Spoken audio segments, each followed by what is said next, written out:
A bird in the hand is a bit of a mess. Hello and welcome to the Mark and Pete Show. This week we discuss the secret to stopping the seaside savage seagull.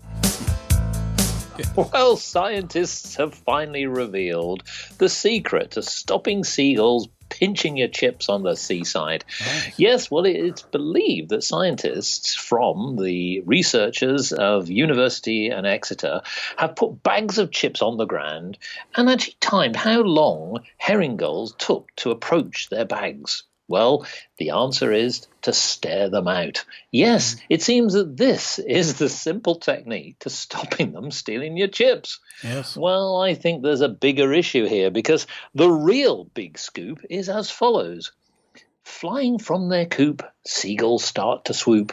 They look at you and group and make a swirling loop. You hear a sudden whoop and your head begins to droop. And here's the big scoop. You're covered in lots of poop. Yes, Clergyman Pete, I know that you've been on holiday recently and you've had some issues, haven't you, with the savage seagulls?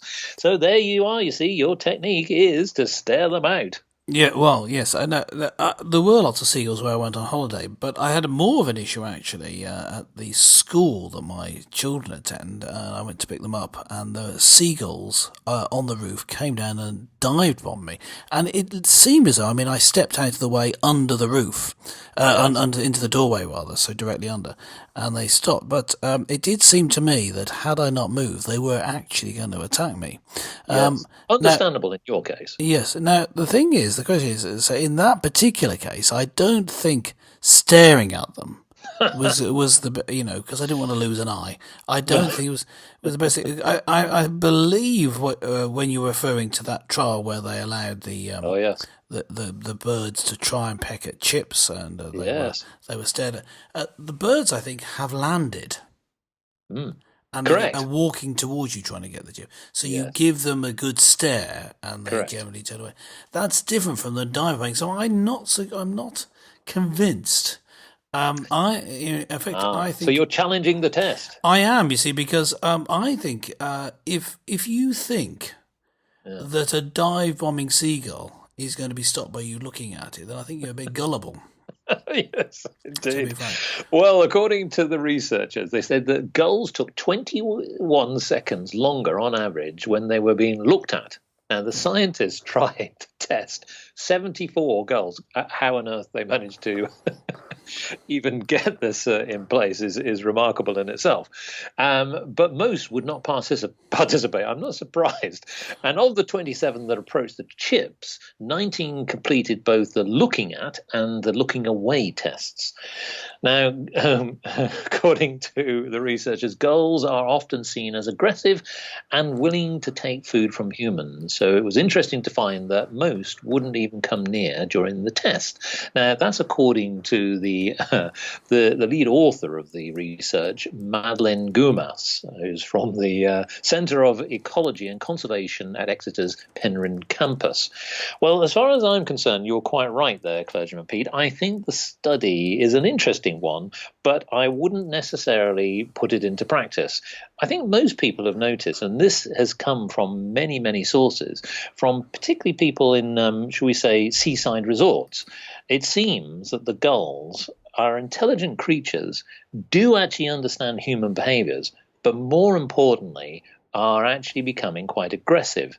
They hunt in packs, let alone as individuals. Clearly, it's the food that's driving them.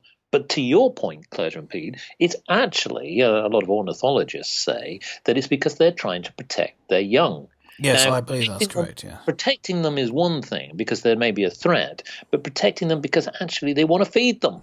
And this is actually, again, an issue because many people, particularly on the south coast of England, have claimed that they would like to try and rid their communities of the gulls because they become a menace.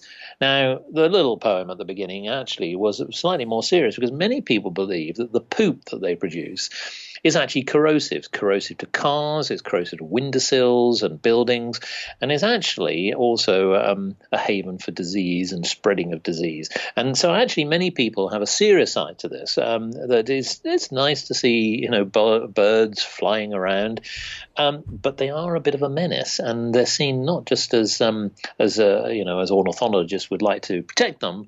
There are many people in the community who would like to get rid of them because they're actually now damaging the community. So from your point of view, Clergyman Pete, I wanted to ask you from a moral point of view, do you think that now is the time that we should cut back on the the seagull community? Or, yes, I think. Or what's your view? I do think that. I think that they're pests, and the fact that they look beautiful, which they do, shouldn't negate that fact.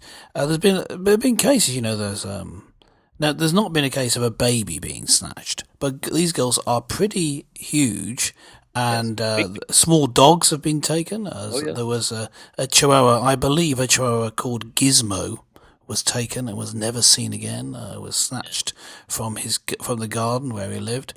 There's been people being attacked, pecked on the head, basically, or been scratched with claws. They dive bombed and also drop things on people as well as pooing on them, obviously. A Yorkshire Terrier, another dog, was sadly pecked to death by gulls. So these birds are horrible pests, and it's not unreasonable to cull the gull. That's what I say. Well, there you go. Now here's an interesting one, because actually, ironically, you mentioned about pests. Now, yes, unfortunately, you can actually view this online. Should you be if your stomach can take it, which is that gulls actually are so aggressive, they're now even eating other birds. So there's a famous incident, and as part of this study, of course, many people have actually sort of come up with some interesting footage where they've actually shown gulls eating other birds, like sparrows, where you can actually see a gull snatch out of the air an unfortunate sparrow and eating it whole. So this is quite a remarkable situation. You mentioned about the fact that there are pests, but here's an irony. Herring gulls are actually in decline in the UK, but ironically, the numbers of urban areas are rising, according to experts. So overall, the population is declining, but unfortunately, if you're in certain urban areas and certain seaside resorts, maybe the big scoop is here that you've got a problem. Well, listeners, what do you think?